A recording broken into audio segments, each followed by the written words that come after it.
印太战略的真正的目的是企图搞印太版的北约，维护的是以美国为主导的霸权体系。To equate NATO to the Quad really doesn't make sense.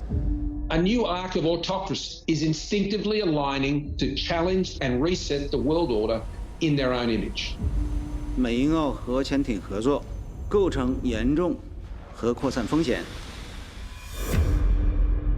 I can assure you, no U.S. president will send any single American soldier to fight for the independence of Taiwan. China Coast Guard, Indonesian Coast Guard calling. If you ask me, is our relationship normal today? My answer to you is no, it is not. And it cannot be normal if the situation in the border areas is abnormal. This is a new world disorder. Watch out. There is definitely a danger of war.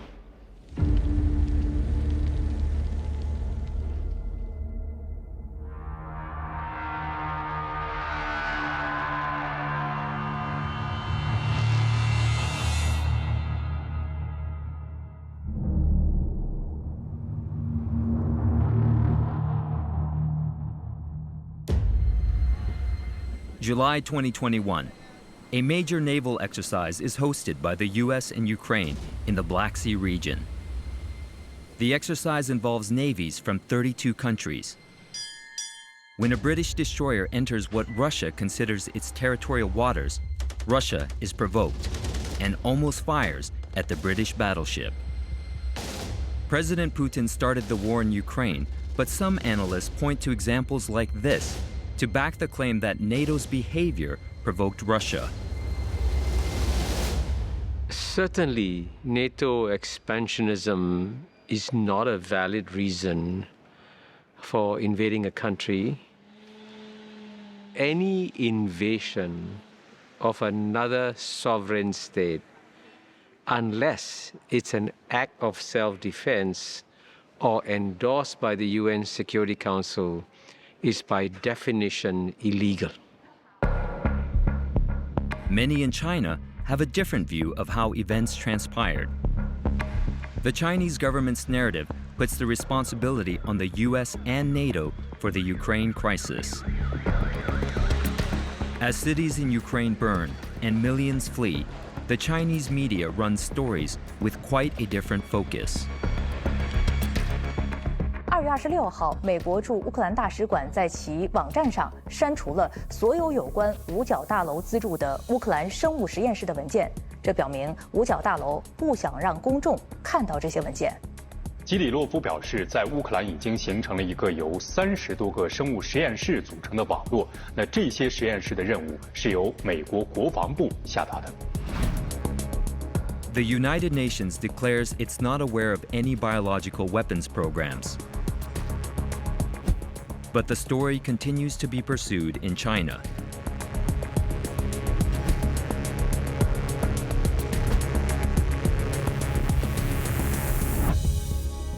And the US Embassy's Weibo social media site gets inundated with hate messages. Chinese public opinion on the US, which was bad to begin with, plunges to a new low. Over in the US, a momentous shift in US public attitudes toward China also took place as the Ukraine war continued. A poll observes the proportion of Americans seeing China as their greatest enemy. It doubles in just a year, from 22% in 2021 to 45% in 2022. 7th of March 2022, the day of Chinese Foreign Minister Wang Yi's annual media briefing. He uses the occasion to deliver a warning. 印太战略的真正的目的是企图搞印太版的北约，维护的是以美国为主导的霸权体系，冲击的是以东盟为中心的区域合作架构，损害的是地区国家整体和长远利益。这股逆流同地区国家求和平、谋发展、促合作、图共赢的共同愿景背道而驰，注定是没有前途的。That is some strong language by Foreign Minister Wang Yi. Your comments, please? Well, one thing we should be very clear about is that the biggest geopolitical contests of all time in human history has just broken out between the United States and China. Whenever major geopolitical contest breaks out, watch out. There is definitely a danger of war. And that's precisely why everybody has to be very careful and work hard to avoid the war before it breaks out. And we mustn't put our head in the sand like an ostrich and say, hey, everything is okay. No, everything is not okay. The Indo-Pacific strategy was announced by the Biden administration, and its key thrusts include a free and open Indo-Pacific, supporting India's continued rise in regional leadership, strengthening the Quad, strengthening extended deterrence with Japan and South Korea, expanding U.S. Coast Guard presence, contributing to an empowered ASEAN, and closing the region's infrastructure gap through Build Back Better World with G7 partners. The strategy paper does not mince its words. Competition with China is stated as an urgent challenge. The United States is a proud part of the Indo-Pacific, and this region is critically important to our nation's security and prosperity. Our exports to the region support 4 million American jobs. And in 2019, the United States conducted nearly $2 trillion of two-way trade here, all of which underscores America's connection to the Indo-Pacific. In this region, we have long put forward a vision of peace and stability, freedom on the seas, unimpeded commerce, advancing human rights, a commitment to the international rules-based order. We know that Beijing continues to coerce, to intimidate, and to make claims to the vast majority of the South China Sea. And Beijing's actions continue to undermine the rules-based order and threaten the sovereignty of nations. The United States stands with our allies and partners in the face of these threats. 美国的印太战略正在成为集团政治的代名词。我们看到美方打着促进地区合作的旗号，玩弄的却是地缘博弈的把戏。从强化五眼联盟到兜售四边机制，拼凑三边合作伙伴关系，收紧双边军事同盟。美国在亚太地区排出的5432阵势，带来的绝不是什么福音，而是搅乱地区和平稳定的祸水。This is very dangerous because such attempts may not only miscalculate and may also lead to very dangerous courses of action. Now, with Ukraine in the middle of this war, hundreds of millions of people are suffering, millions of people are fleeing the country, for example.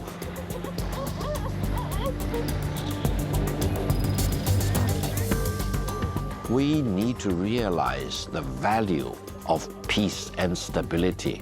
We do not want to be hijacked by any single big country in the world onto the bandwagon of war. The Indo-Pacific region is much more heterogeneous than NATO. They have the same political systems, they have similar economic standards, and they're well integrated into each other's economy. where Southeast Asia and Japan and Korea, we have a variety of government styles, we have a variety of commitments to democracy, a variety of development levels. To equate NATO to the Quad, it really doesn't make sense. When parties reference NATO, they're actually often referring to Article 5, which states that there is mutual defense in the event of an attack of any one state. The US knows that it would be a fool's errand to seek to bind countries in the region to a mutual defense treaty because, Southeast Asian countries in particular all have different interests and different positions vis-a-vis China as well as one another. I do not think that the US is trying to build NATO in Southeast Asia.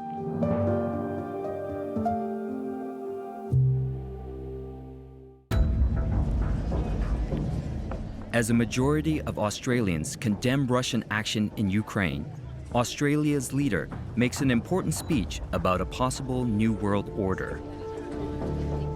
Our rules-based international order, built upon the principles and values that guide our own nation, has for decades supported peace and stability and allowed sovereign nations to pursue their interests free from coercion. This is now under assault. A new arc of autocracy is instinctively aligning to challenge and reset the world order in their own image. A day after the speech, the Australian government announces plans to build a nuclear-powered submarine base on the country's east coast. The cost? 10 billion Australian dollars. The base will facilitate the docking of nuclear submarines like this one. The sudden announcement of plans for the base is an acceleration of what was originally an 18-month evaluation process. The AUKUS agreement was signed between the US, UK, and Australia in September 2021. Under AUKUS, the United States and Britain will assist Australia in its acquisition of nuclear-powered submarines. Australia's top intelligence chief warned that China is intent on establishing global preeminence and says its troubling strategic convergence with Russia will pose new threats to liberal democracies like Australia. 美英澳核潜艇合作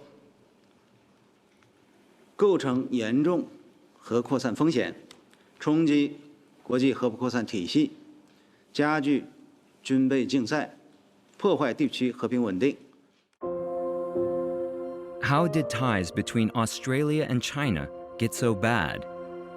From 2009 to 2019, trade between China and Australia tripled, transforming China into Australia's largest trade partner. China has also emerged as Australia's largest source of international students, and Mandarin as Australia's second most spoken language. In 2014, both countries even described their relationship as a comprehensive strategic partnership and signed a free trade agreement.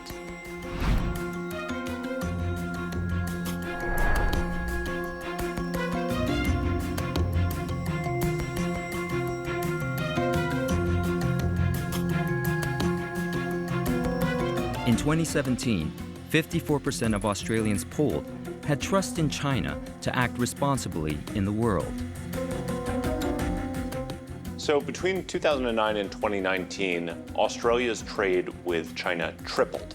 That was largely driven by this huge increase in demand for products, particularly commodities, that helped to fuel China's growth.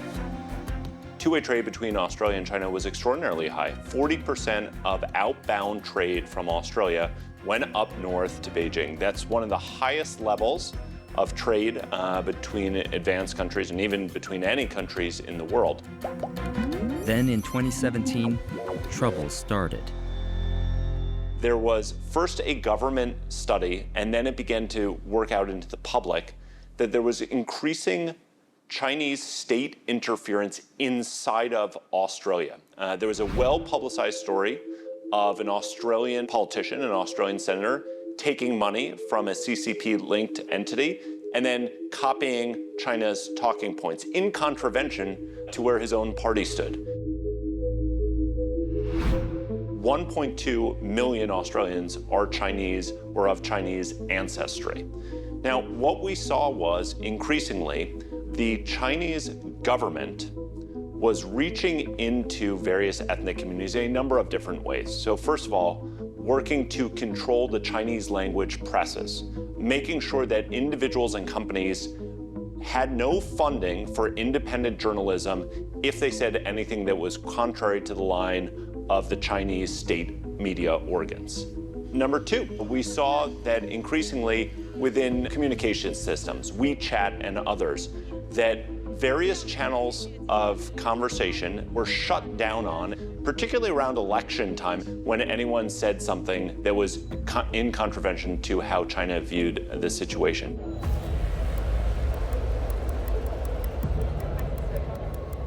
At one point several years ago, Australia was in the midst of negotiating an extraterritoriality agreement with the Chinese, whether or not those who have been accused or convicted of crimes can be exported back to their own countries. This was a contentious debate within Australia, particularly as China looked increasingly authoritarian at home. But the Minister of State Security from China was down talking about this and called in Labor, who was in the opposition, and to Labor leadership said, you need to support this, because if not, it would be awful if the entire ethnic Chinese population in Australia all of a sudden left you and supported a different party. That is not even a veiled threat. That's an out-and-out threat to change your domestic politics to make sure that they align with what China wants. And that set off alarm bells within Labor Party, no less within the government, the Liberal Party as well. 对于澳大利亚内部事务，中方没有兴趣，也从来没有进行干预。我们敦促澳大利亚个别政客和机构不要拿中国说事儿。In 2018, 52% of Australians polled had trust in China to act responsibly in the world. That same year, Australia passed the Espionage and Foreign Interference Act, which was implicitly directed at China. The government also announced that Huawei and ZTE were not allowed to build the 5G network in Australia.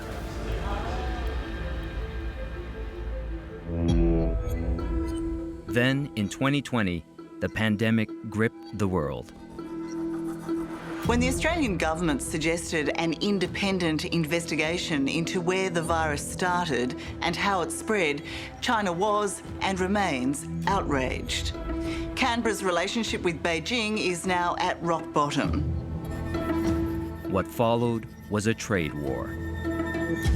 Beijing has launched a second investigation into Australian wine imports, accusing Canberra of giving subsidies to give firms an edge over local rivals. Australia says a coal import ban by China would be a clear breach of WTO rules. China has suspended indefinitely high-level economic talks with Australia. Beijing says the decision affects all activities under the China-Australia Strategic Economic Dialogue. In 2020, 23% of Australians polled had trust in China to act responsibly in the world. 77% did not trust China to act responsibly. Now, when that economic hammer began to come down, you can see widespread anger and a push swelling up from the ground up that the Australian government needs to do more to promote trade with other countries. In 2021, 16% of Australians polled had trust in China to act responsibly in the world. 84% did not trust China to act responsibly. In September 2021, AUKUS was formed. Money for health and education! No war! This is what we're fighting for! No war! Our world is becoming more complex, especially here in our region, the Indo-Pacific. This affects us all. The future of the Indo-Pacific will impact all our futures. And so, friends, AUKUS is born, a new enhanced trilateral security partnership between Australia, the United Kingdom and the United States. AUKUS, a partnership where our technology, our scientists, our industry, our defence forces are all working together to deliver a safer and more secure region that ultimately benefits all. The first major initiative of AUKUS will be to deliver a nuclear-powered submarine fleet for Australia. The UK, Australia and the US will be joined even more closely together, reflecting the measure of trust between us, the depth of our friendship and the enduring strength of our shared values of freedom and democracy. So AUKUS has broad bipartisan support in Australia. In fact, both the government that signed it and the opposition party have signaled that they are on board for this, and all three countries, Britain, the UK, and the United States, are working overtime to make sure that the way that they go about setting up the nuclear propulsion submarines does not enhance nuclear proliferation, and in fact might even be able to strengthen it by limiting it just to this technology and making sure that there are no bleed-on effects to nuclear weapons. That's not what this is, although there's a lot of disinformation in the system that this is a gateway to a nuclear weapons program, which both parties have said it is not, and they will not continue it if it is. $10 billion to spend on nuclear submarines is a lot of money. Do Australians really believe that China is going to sail all the way down under and launch an offensive? What's happened in the South China Sea has not stayed in the South China Sea. And as China has continued to build up their military forces, they've continued to push outward and further down and closer to Australia.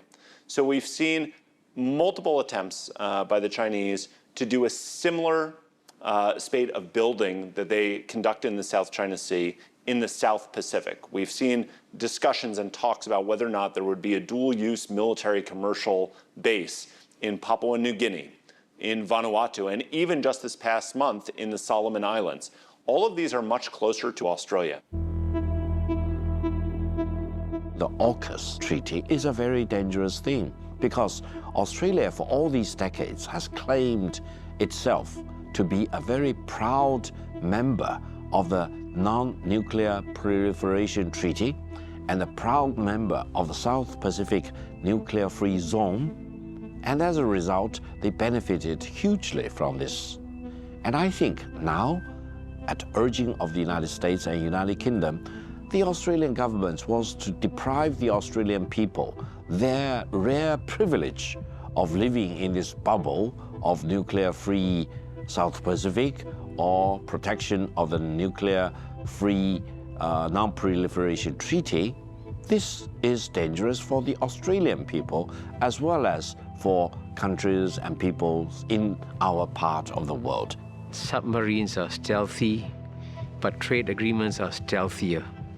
So it's much better to protect security in this region by countries developing patterns of cooperation and interdependence, as we are going to do with the world's largest free trade agreement, the Regional Comprehensive Economic Partnership that was launched in January 2022 with, by the way, Australia, Japan, South Korea, China, also as members of this trade agreement.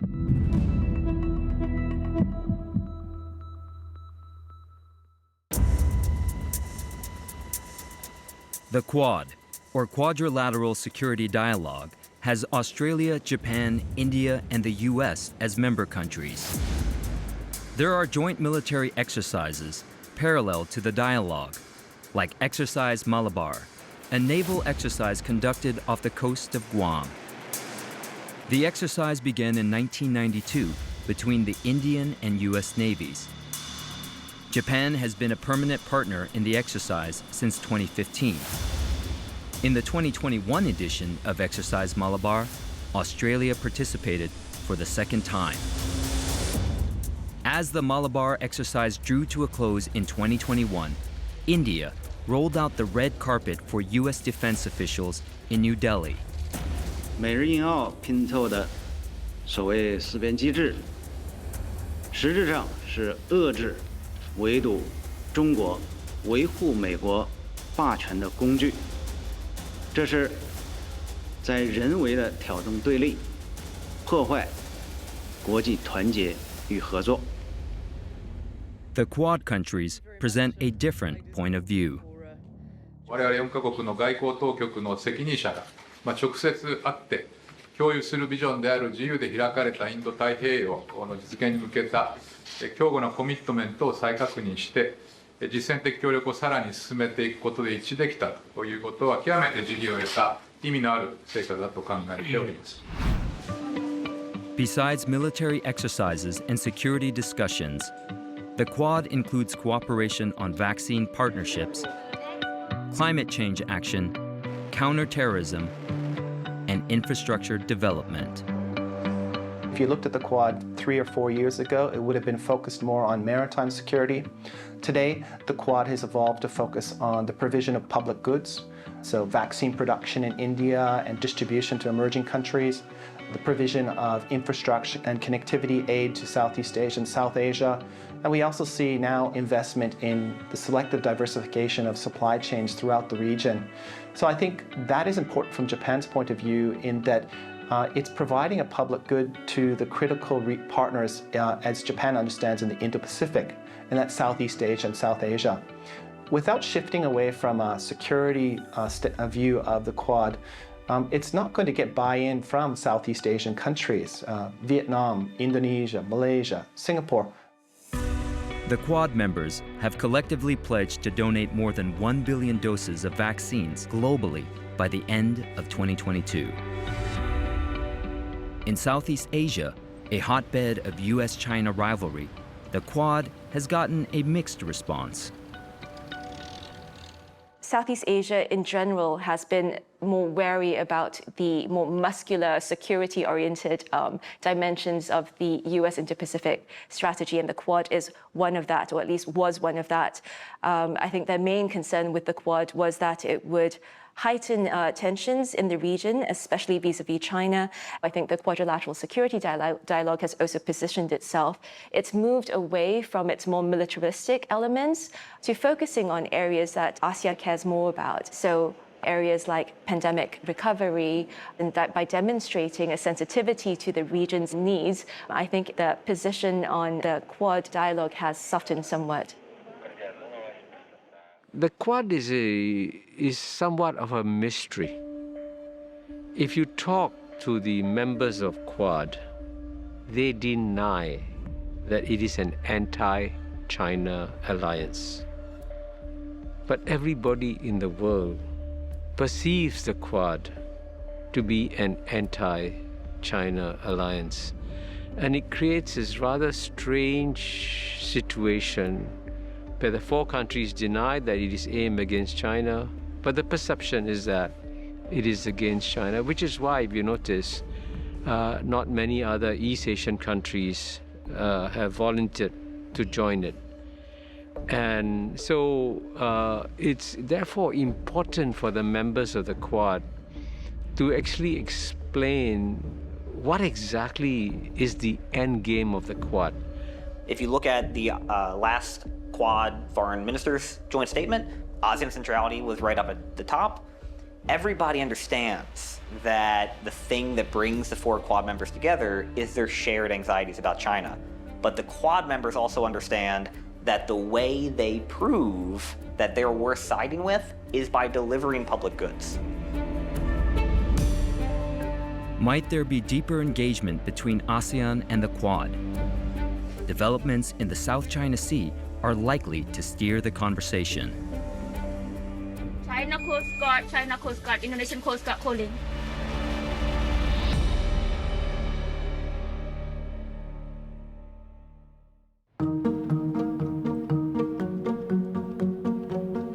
One hour away from Singapore, work has commenced on a US-funded Indonesian maritime training center. The training center will be owned and operated by Indonesia's maritime security agency, Bakamla. Bakamla is a coordinating board for maritime security It's an interagency department responsible to safeguarding the maritime security in Indonesia, and it involves Navy, the Ministry of Fisheries, as well as other ministries, relevant ministries. It is led by a Navy Admiral. Indonesian Navy plays a big role in the day-to-day work at Bakamla. Batam, the location is very strategic. It is close to the Strait of Malacca as well as the South China Sea. Indonesia needs to upgrade its navy and also its maritime capacity. Having defense cooperation is one of the best ways for that purpose. And we are aware that the US has a lot at stake in defending the freedom of navigation in the Strait of Malacca and the South China Sea.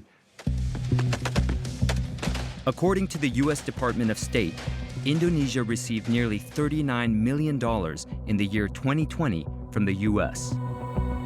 Part of the funds are targeted for spending on military education, military financing, and security assistance. The Bakamla project is of significance because Bakamla is the agency tasked with overseeing Indonesia's territorial waters and its exclusive economic zone.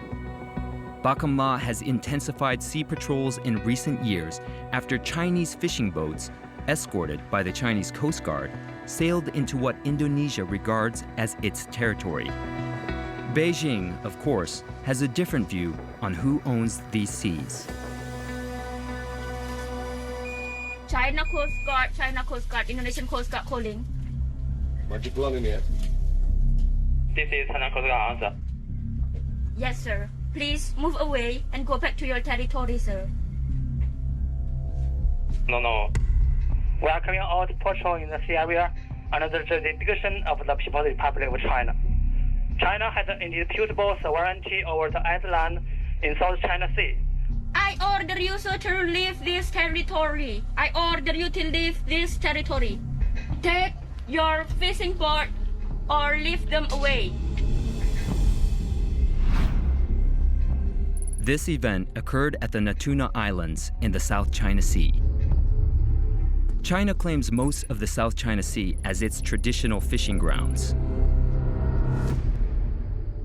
Around October 2021, China sent a diplomatic correspondence to Indonesia, demanded Indonesia to halt the drilling activities in the Natuna waters. It's oil drilling. It's for Indonesia part. So we have drilling activities within the Natuna waters, within our maritime rights. They said it is within their so-called historic rights. I think this is a bit unfortunate for both sides because in my opinion, China should not drag Indonesia further into the whirlpool of the South China Sea. The waters in the Philippines are much more turbulent. In May 2021, close to 200 Chinese vessels were moored in the contested area in the South China Sea, prompting fears that Beijing was building a naval base there. We now understand why it is that the Philippine authorities now have taken such a tone of concern and a tone of defiance against China in terms of what's going on in the West Philippine Sea. We saw nothing less than what you would call a swarm of Chinese vessels, particularly in areas that are close to the artificial islands that are built by China. One particular reef was quite unsettling to see. It's called Gavin Reef. Around it, you could see easily 100 ships, and it's quite hard to be accurate about it from a moving plane up above, especially since some of these ships are being tied together to appear as one group. We saw similar formations in Julian Felipe Reef just a few weeks ago. Responding to the events in May 2021, the Foreign Affairs Secretary used less than diplomatic language. He later apologized.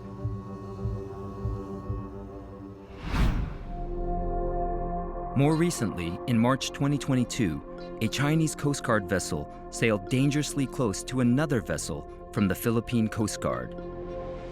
With a distance of just about 19 meters, accidents are not unlikely.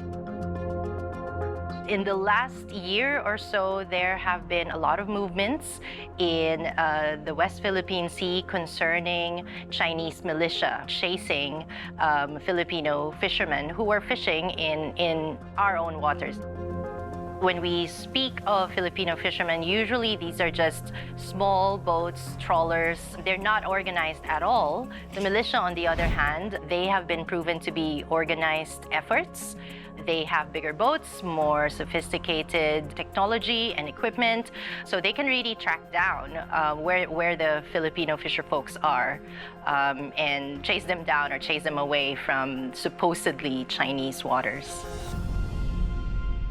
Many believe it is China's assertiveness in the South China Sea that is giving a boost to the US Indo-Pacific strategy and things like AUKUS. When you talk about the South China Sea, just allow me to make several very brief points. We do not need to go further into ancient time. We can just go to the end of the Second World War.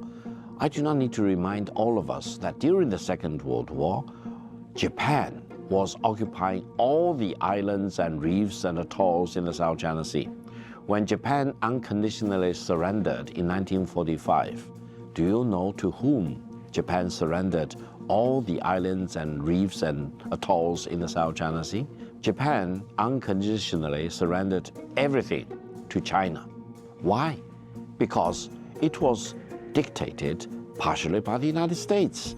It was because during the Second World War, China was the only country standing on its feet in this part of the world, fighting against Japanese occupation. In 1945, there were no independent Vietnam, there was no independent Malaysia, there was no independent Philippines, there was no independent Indonesia, for example. All these were still colonies. Okay, this is a bit sensitive, but I'm trying to clarify this. Okay, no available historical record can show if China performed uninterrupted, continuous act of sovereignty over the Spratly Islands prior to the Japanese occupation in 1939. And after the Second World War, Japan relinquished the title over the Spratly Islands, but it was not clear whether any party or any state would inherit the claim. So there is no historical documents that supports Beijing's claim. The Permanent Court of Arbitration at The Hague dismissed Beijing's claim to much of the South China Sea in 2016. 仲裁庭违背国家统一原则，越权审理，枉法裁判，中国不接受，不承认。 As Filipinos go to the polls, the issue has been a subject of debate. If you look at existing public opinion surveys, a lot of Filipinos would like a government that would be more assertive, that would use the arbitral ruling, that would exhaust all means, and that would not adopt a defeatist attitude towards the issue simply because we're up against a major power. And in this campaign, I think a lot of the presidential candidates are tapping into that by saying that I will be stronger than the current president, the current administration. I would be more assertive. In 2020, my colleagues and I conducted a study on perceptions of the Filipino strategic community regarding which country would be our preferred partner. Our majority of them actually said that they prefer to be partners with Japan, the United States, and Australia. So these are our traditional partners. China is way down in the list of preferred partners.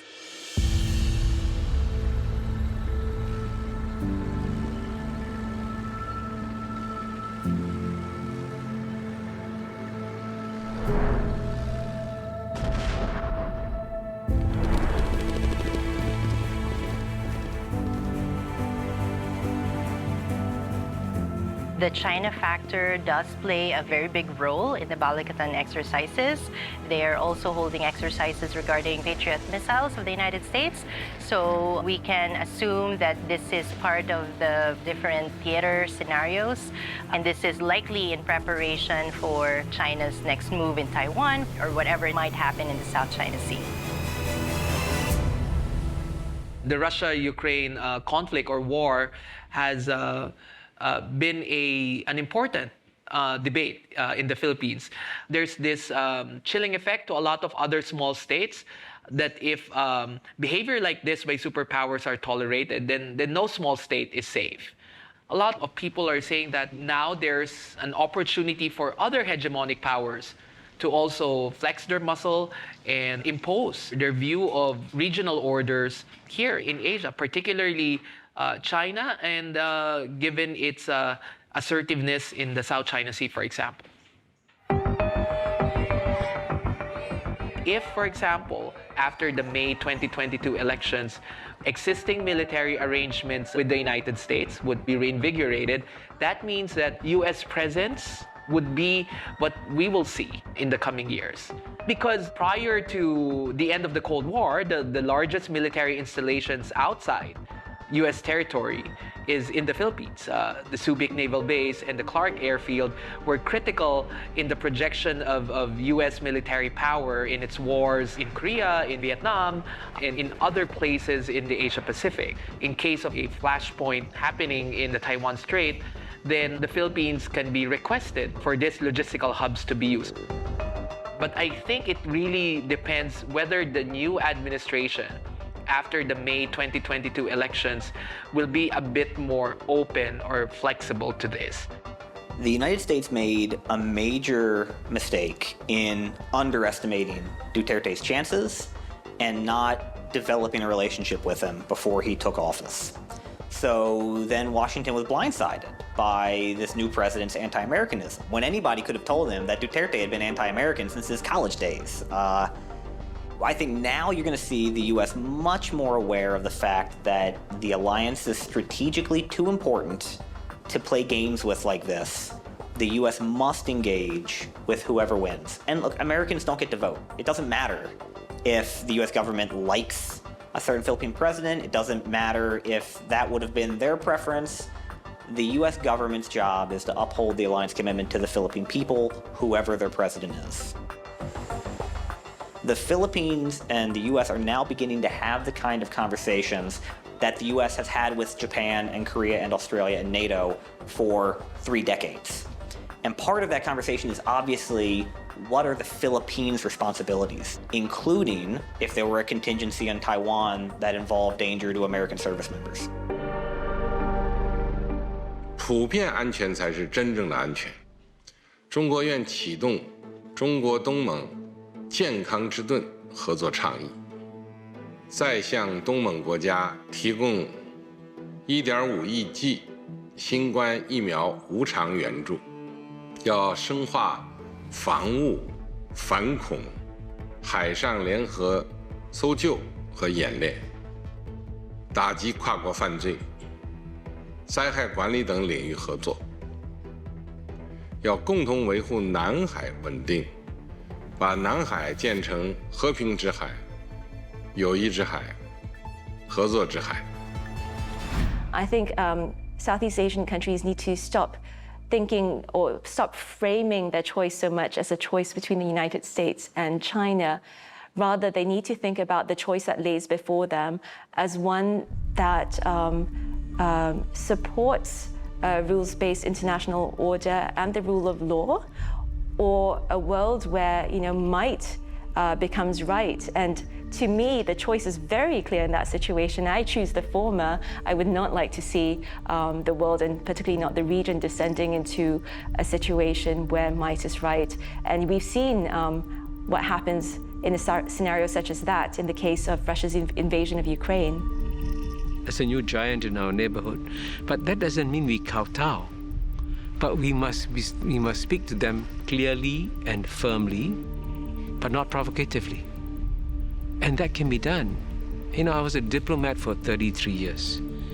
They say that a definition of a diplomat is someone who can tell you to go to hell in such a way that he feels he's going to enjoy the journey to hell. Now, this is the art we have to learn to do. We have to tell China to go to hell on some issues, like the South China Sea.